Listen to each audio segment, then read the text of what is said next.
I promised her parents that I will sponsor her education. Let her give you a child first.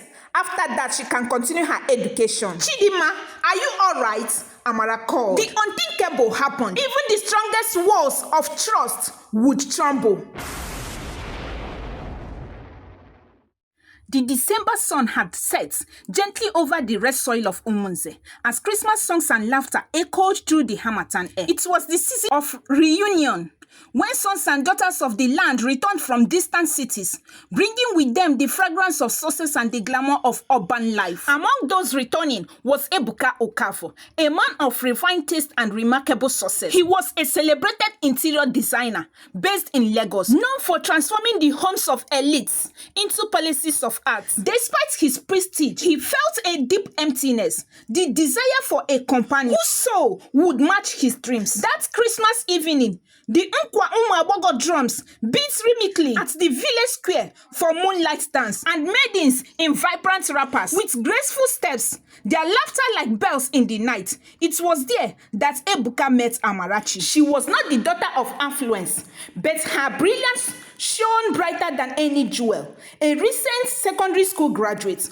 Amarachi dreamed of furthering her education, though her family's humble background made it nearly impossible. When their eyes met, something divine stayed within him. He approached her with the calm assurance of a man accustomed to admiration, yet humbled by genuine affection. Their conversation flowed like an old song, natural, sincere, and tender. Days turned into weeks, and their friendship blossomed beyond the boundaries of festivity, but into deep love and then to marriage. Ebuka returned not as a visitor, but as a suitor. Standing before Amarachi's parents, Ebuka spoke with dignity and resolve. "Sir," he said, "I know your daughter dreams of education, and I promise to make that dream a reality. Please permit me to take her hand in marriage, not to silence her ambition, but to help it find wings." His sincerity melted their hearts. With blessings and joy, the marriage rites were performed, and soon Amarachi journeyed with her husband to Lagos, the city of lights and endless motion. One bright morning, Ebuka led her into his magnificent interior design showroom. That day, Amarachi's charm became the soul of the shop. Her grace drew customers like bees to the honey. Her politeness, her radiant presence, and her genuine warmth transformed a quiet business day into a record-breaking one. By evening, Ebuka was overwhelmed with gratitude and pride as both sat counting the day's earnings. His friend Obinna and also a business competitor walked in. "Ebuka," he called out, clapping his friend's shoulder, "your wife is a rare jewel." They exchanged pleasantries. Ebuka, overwhelmed with joy, spoke proudly, "Obinna, my wife is truly God's gift, and indeed my blessing. You certainly hit the jackpot with her grace and charm. She's amazing." Obinna grinned. "I promised her parents that I would sponsor her education. She has the mind of a queen and the heart of gold," Ebuka said with pride. But Obinna chuckled darkly and leaned closer. "My brother, Lagos is a city of temptation. You know her beauty is breathtaking. If she enters the university with that face, that grace, that kind of radiance, men will surround her like bees around nectar. And not just ordinary men, rich ones, powerful ones. I have seen it, my brother. You know my cousin Chike. He sent his wife to the university after marriage. After her graduation, she saw my cousin not worthy of being her husband, and she married another man she met at the university. But Obinna, Amarachi is not like that. She's different." Ebuka cut in sharply. Obinna smiled, but it was a smile edged with pity. "That's what every man says before Lagos proves him wrong. I am not saying you shouldn't train her, but not now. Let her first give you a child. Love is not enough. Security is. After that, she can continue her education." That night, sleep became a stranger to Ebuka. Obinna's voice haunted his mind. Those words replayed in his thoughts like a curse, each repetition deepening his unrest. He remembered his solemn promise to Amarachi's parents. His heart wrestled between fear and duty, love and insecurity. What if Obinna was right?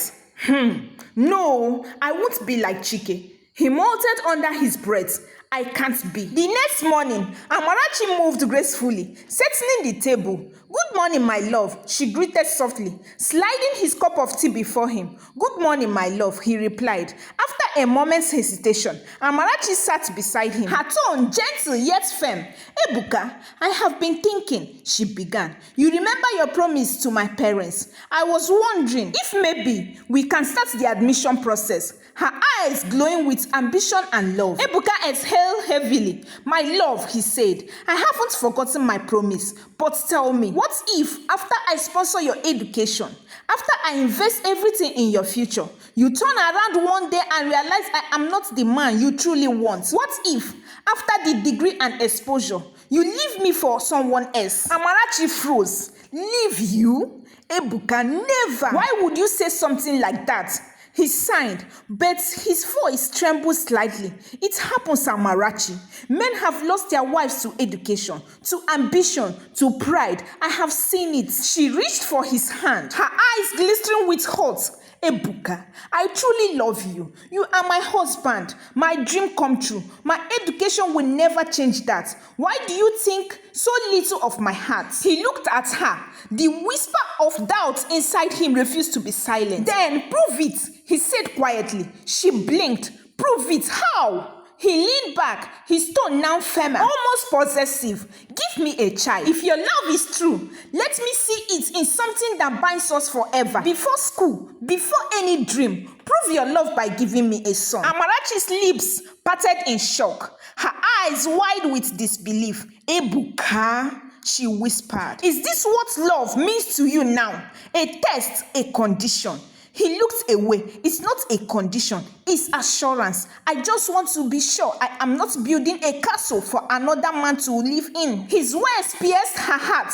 After a long pause, Amarachi swallowed her pain and nodded gently. If that's what it takes to ease your heart, then so be it. I will give you a child. Ebuka exhaled, relief flooding his face. Thank you, he murmured. Her eyes clouded with sadness. Something broke inside her, a quiet disappointment, not from anger, but from the realization that the man she trusted most no longer trusted her. Months after their conversation, Amarachi considered. The news filled the house with laughter again. Ebuka's eyes shone with unfiltered joy. When the time came, Amarachi gave birth to a baby girl, Munachimso, meaning God is with us.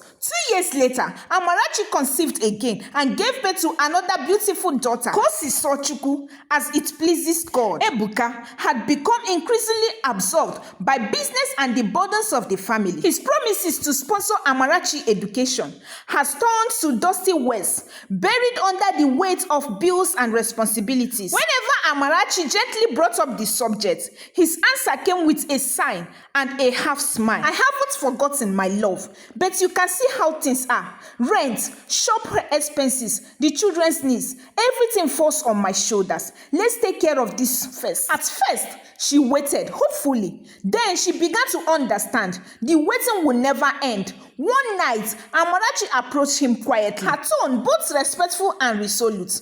Ebuka, I know things are not easy, she began, but I have been thinking, instead of waiting for you to handle everything alone, maybe it's time I do something. I want to start a small business, something that can support the family. You can help me set it up. Ebuka looked up from his chair, surprised. A business? You want to run a shop? Yes, she replied calmly. I want to contribute. It's not fair for you to carry the responsibilities alone. Her words were soaked in wisdom and sincerity.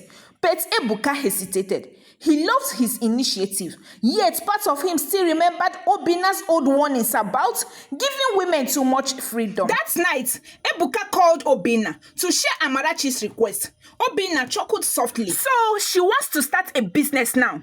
Women never stop wanting more, my brother. But maybe it's not a bad idea. The next morning, Ebuka told Amarachi that he had considered her request. You can start your business, he said. I will sponsor you. But you mentioned needing help around the house. Yes, Amarachi replied with relief. With the 2 children and the business, I will need a maid. Someone who can handle the house chores and look after the children while I am out. Ebuka agreed.